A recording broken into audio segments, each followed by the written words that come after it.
Hey beauties, welcome back to my channel. Today we're talking about what's new in beauty. I have some sneak peeks. We're going to talk about all of the upcoming new luxury beauty launches, what I'm excited about, what I'm planning to skip, and then you and I are going to have a very candid but important conversation about one of my biggest pet peeves in the industry.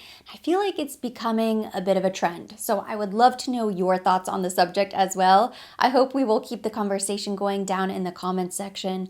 But first, let's start with the pretty makeup. Now this is going straight to the top of my wish list, if not my shopping cart. I'm excited about this new liquid bronzer from Natasha Denona. It's the new High Sculpt Serum Infused Liquid Bronzer, $38, available in 7 different shades. It's meant to sculpt, define, warm the face, self-setting, water-resistant, emulsion-like, highly pigmented to give you a weightless feel, effortless application for blurred, sun-kissed skin. For one thing, I don't have a huge bronzer collection, and I don't know why. I feel like every summer I'm always buying bronzers, but I guess I go through them so quickly because it's basically endless summer in Miami. I mean, I'm constantly piling on the bronzer. I absolutely love the Natasha Denona concealer. It's my #1 favorite, so I'm looking forward to this. Now, it does look like this is more of a cool toned sculpting product. I was surprised that they called it a bronzer and not a contour. Based on the swatches, it's hard to tell. I think I would probably be shade Foxy, maybe Bonfire. I'm so tempted to take a stippling brush and keep blending out shade Drenched. It's the one swatch that doesn't look perfectly blended on the cheek for some reason, even though the shade is pretty. We know it's going to be at Sephora. It will still be there during the holiday savings event when I can save 20%. So I will probably pump the brakes on this, even though I'm really looking forward to it. I started the year on a pretty strict low buy with rules and everything. I immediately broke them for that spring Chanel collection, and I think it went downhill ever since. But I'd like to kind of rein it in and get back to my original rules. Just be more mindful about all of my purchases. This isn't something that I need, so it's okay if I wait for a discount. If the liquid bronzer is half as good as the concealer, it will be one of the best liquid bronzers in my collection, so I will add it to the wish list. Have you seen this butterfly collection from Guerlain? This is absolutely stunning. I love all of these pieces, 2 eyeshadow palettes, a few of the Rouge G refillable lipstick cases. There's a meteorites, bronzers. The bronzers are so special. Of course, a terracotta bronzer from Guerlain is iconic, but I love the design, how it looks like a butterfly wing embossed on the powder. The meteorites, the shades inside look really, really pretty. It's more of like a pinky rose gold maybe. And I like the idea of the completely neutral eyeshadow quad. I will most likely skip this. I know this sounds crazy, but I'm a huge fan of the Guerlain eyeshadow formula. When I picked up the holiday collection last year, I think that was the first time I've ever tried the Guerlain eyeshadow, or at least the first time in a while. And even though the colors were a bit controversial, the bright reds and pinks, they performed amazing. They were very creamy, very pigmented, and I thought, wow, I would love to try a Guerlain palette that's a bit more wearable.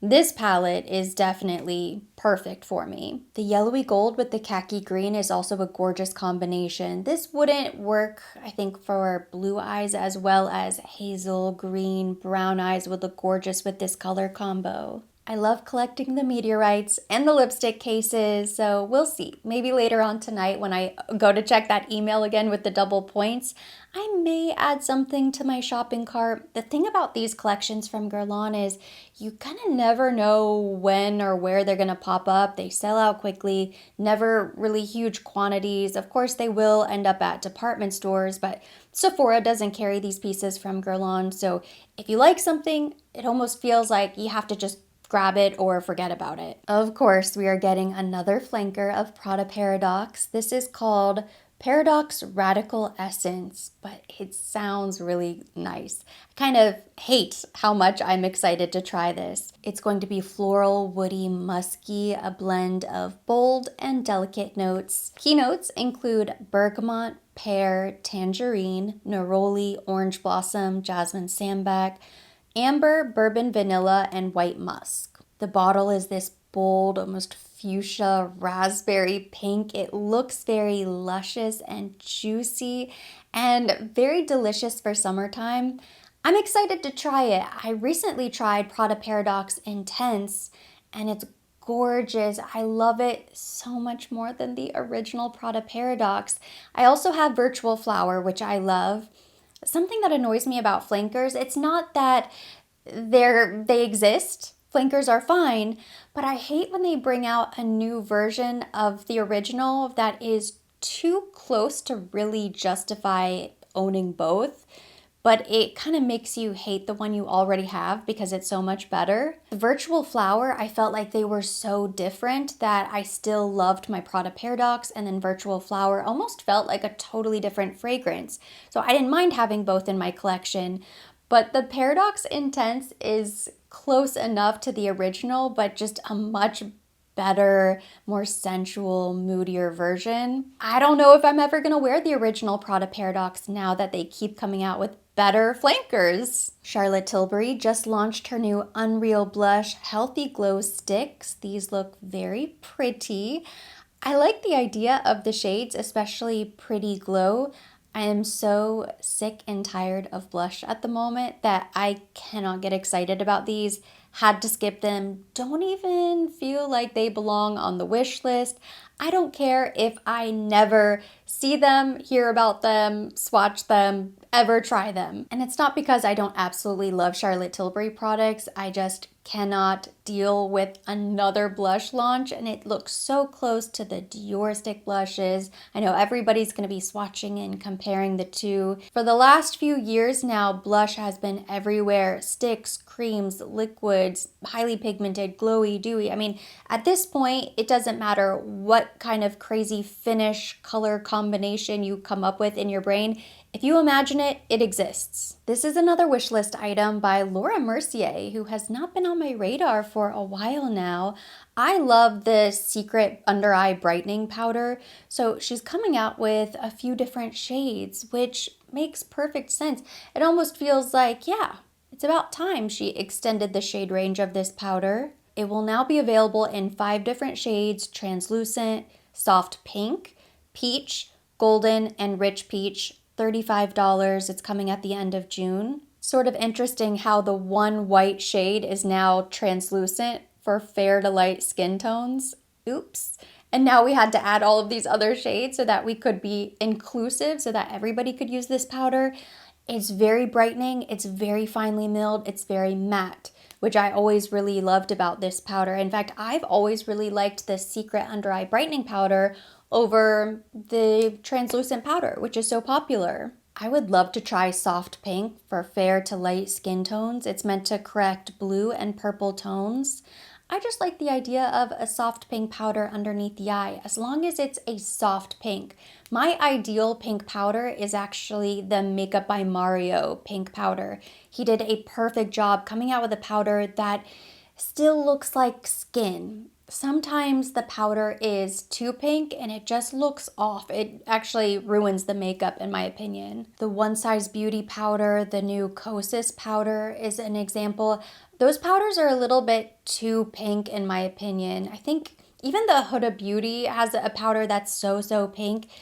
If you apply it the right way, it can look nice, but I actually just don't feel like it's the most flattering makeup look. Fair Pink by Makeup by Mario is the only one done right, but I think this one could be close. I guess no one ever did that wellness check on the creative team over at Dior Beauty because they are not done with us. We have so much more new makeup. They really said, no sleep, bus, club, another club, new launch after new launch. They just keep rolling out new things. It's a little bit crazy. Next, we're getting the Backstage Glow Maximizer palettes in new colors: Universal Glow, Frosted Opal Glow, Pearly Peach Glow, Rose Gold Glow, which is the one that I had. I remember it was limited edition, so I don't think all of these are new, but they are coming in new packaging with the new Dior logo on the front. This was a very popular launch. Everyone loved it. These are great powders. I still have my palette, use it, love it. I'm certainly not close to hitting pan, so I wouldn't need another one. We are also getting new pressed powders from Dior. I would love to see a new loose powder. Maybe one day we'll get a loose powder, but here we have the Forever Nude Radiant Filter and Forever Nude Matte Filter. So it looks like a white powder that has a radiant finish, and then we have more of a nude palette with a matte finish. Two pressed powders, radiant, matte. I love that they're giving us options. Not everybody likes the same finish. I don't think I have a true setting powder from Dior. I don't know if I've ever tried a setting powder from Dior or ever had one in my collection, so I am curious to try this. I would probably go with the matte filter versus the glow or the radiant. I don't have a ton of information here, but it looks like it's set to be released sometime in July. So in the next few weeks, we might see new setting powders from Dior. The only new launch from Dior coming soon that I'm not really fussed about is another blush, if you can believe it. I question the decision making of any brand that's continuing to launch blushes in June 2025 when we've had so many. It's the Forever Blush Soft Filter in Petal, Peony, Bloom, Daisy, and Lily. In a few photos I've seen, they look very matte, very blurring on the skin, but very, very almost powdery finish matte. I would be curious to maybe just feel the texture out of nothing but curiosity, but yeah, the shades are nice. I'm sure they're going to be lovely. I like the idea of a liquid that you could mix in with the maximizer, kind of create your own glowy version, but then it's like, what's the point? If you want a glowy blush, just use your Rosy Glow stick. I will say this about Dior, they better not be working them so hard that the entire creative team is burnt out before holiday, because my expectations are through the roof after the summer collection and all of these beautiful new launches. I don't know if they're going to be able to maintain that steam, that momentum going into the holiday season. We need them to take a break. Please, Dior, let your team take a break. We need something beautiful for fall, for holiday. We want sparkle, glitter. The Armani Beauty Prism Glass Icy Plumpers look very pretty. I am not in the market for anything like this, but I do think the packaging looks really cool, and I like the idea of sort of a frosted lip gloss. I think these could be really stunning from Armani. I love a good gloss, and I love a frosty sheen, not glitter, but just a very intense, noticeable sheen on the lips. And the two kind of clear shades, like there's one, I don't even know what you would call the shade. It's number 31. It looks like a gold lip gloss. I'm very interested in the gold. One more launch from Dior Beauty. No, I will not be picking this up, but yes, of course it is on your wish list. Why wouldn't it be? Have you seen this lipstick case for the Rouge Premier line? If you thought the ceramic and 18 karat gold dipped $500 case was crazy, this hot jewelry, hot couture, bejeweled piece of art, this belongs in a museum, and I'm sure they're only going to make one, maybe a small handful, and I'm sure they'll maybe be on display in certain boutiques. I feel like I want to see it in person, but it is absolutely exquisite. They have pictures, they have videos where you can see the creation process and all of the little details, how they hand paint the flowers. The most intricate, beautiful piece of art I've ever seen, and it's of course refillable with the Rouge Premier line. I already have the lipstick, so all I would need is the case. No, this I'm sure will be thousands and thousands and thousands of dollars. It doesn't even look like something that would be for sale. Looks like something that truly belongs in the Louvre. It's gorgeous. Absolutely love this. The craftsmanship, the artwork, I love seeing the design process from the sketch to bringing it to life, and just the amount of skill, patience, time, dedication to create something ornate and beautiful just because. To me, this is like the epitome of luxury. Guerlain recently came out with a really special embroidered lipstick case. I think there were 20 of them made, and it's stunning, and I'm sure it's outrageously expensive as well, but nothing compares to this. It's so beautiful that it almost looks AI. And finally, we have a new reformulated version of the Major Glow Cream and Powder Light Reflecting Translucent Highlighter Duo from Patrick Ta. Not a lot of information here. It just says coming soon to their website, and that's about it. If these photos are accurate, it looks like the shades are all completely the same. This is just a reformulation of a highlighter duo that was launched not that long ago. I think it's maybe been a year. And this brings us to our hot topic of the day. How do we feel about brands reformulating products so soon after they launch? I know this is everybody's biggest pet peeve when a brand reformulates their hero product, something that was a bestseller, a beloved staple in everybody's makeup collection. The Givenchy Loose Powder is a great example. MAC Studio Fix Plus powder is another great example.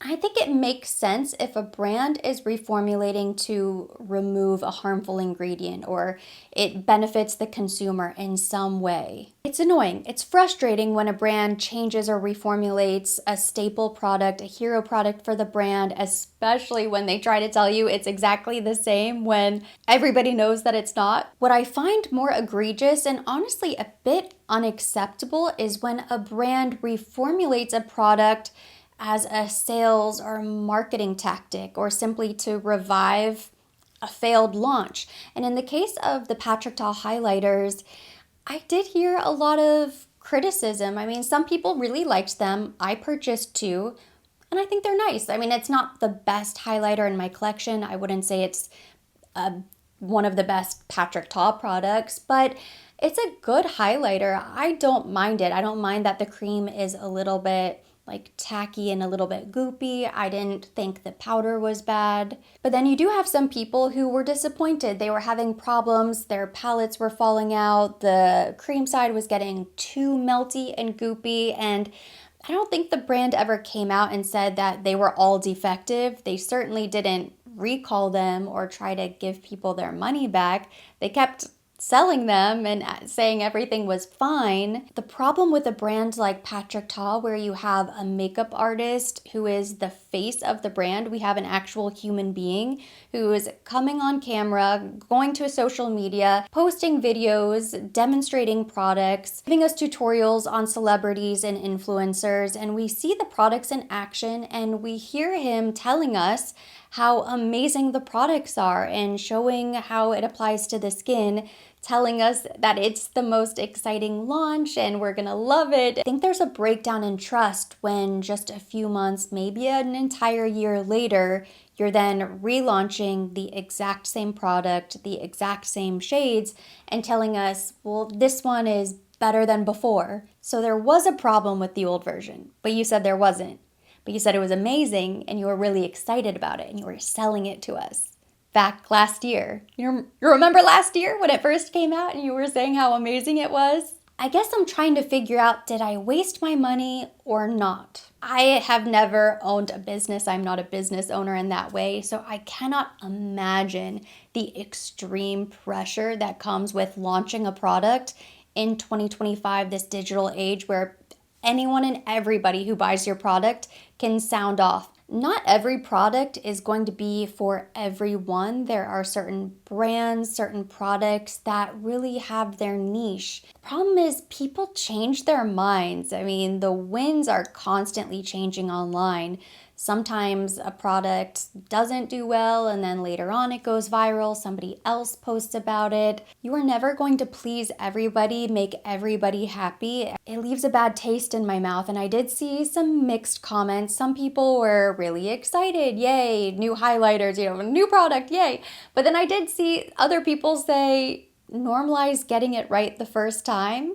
Like, are we getting our money back for the old highlighters? Was there something wrong with them? It almost feels like an admission of guilt. Like maybe the previous highlighters weren't all that amazing. I don't like it. I'm not a fan of this trend. It feels a little bit sneaky. Why are we reformulating everything without full transparency? The next time when you launch a product and you're telling me how amazing it is, I might think twice and second guess what you're telling me, because how do I know that you're not going to just reformulate it better than before in the 6 months to a year. And this is why you should not be purchasing everything. You should wait, be mindful, put things on a wish list, don't rush out to purchase. Do not allow yourself to be influenced by people who are going to be swatching all of these new highlighters and talking about how beautiful and amazing they are and they're better than before, so much better than the previous highlighter that you already purchased.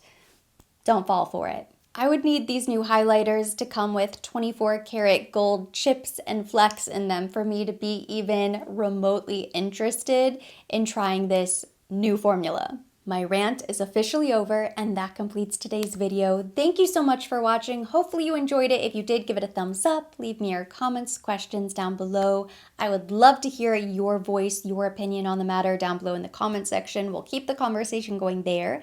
As always, I will be linking everything mentioned, everything on my face. All of the details will be down below in the description box for your convenience only. And for more videos like this, don't forget to subscribe and hit the notification bell.